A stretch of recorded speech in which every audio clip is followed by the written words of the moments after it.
BI First Alert AccuWeather forecast with Chief Meteorologist Keith Gibson.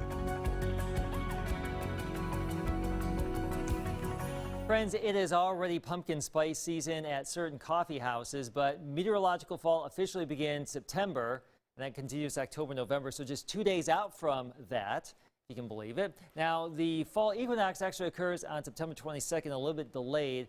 Let's just say we are just tasting fall, right? Wouldn't that be nice? But today, very warm, very sticky, very humid. Louisville, Mississippi this evening, some of those clouds on the distant horizon, well off in the distance, giving rise to some showers and storms, a little bit of the moon. Here's our live radar out of Memphis. You can see some of this activity in Arkansas and southern Missouri. That's what we're watching out for potentially later tonight. I'm going to put this into motion. Now, this is not a slam dunk scenario, folks, but there's a chance that some of that activity in Arkansas now could actually grow, upscale a little bit, spread into Tennessee, and then try to dive into North Mississippi later tonight after midnight. Will that happen?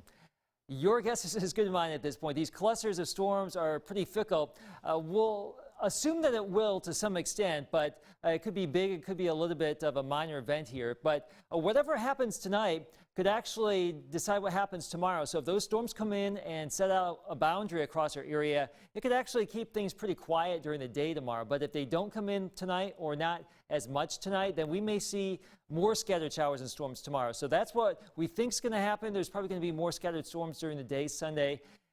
Again, we'll just have to wait and see. Also, some clusters tomorrow night into our Monday, and that's just the way it's going to be. Several clusters of storms with a frontal boundary in play for tonight through Monday. So our severe weather threats, basically at Category 1, wind and flooding or heavy rain, the main concerns. Hail low, the tornado risk now very, very low now that the remnants of Laura are well away from the region. But we may get soaked. Some spots could see several inches of rain. Some spots may see very little. And this forecast is going to bob back and forth depending on the model run. But some spots will be seeing some significant downpours. Other spots may miss out. So 74 tonight. There could be some storms after midnight. And for tomorrow, upper 80s to around 90 in many spots. Steamy, warm. If you're heading out to the lakes tomorrow, just plan accordingly. You may just want to postpone that with the storms at play that could develop tomorrow. 15 years ago today, as we mentioned earlier, Hurricane Katrina came on into New Orleans and Biloxi, the Gulf Coast ravaged. We are nearing the peak of hurricane season, which is on September 10th.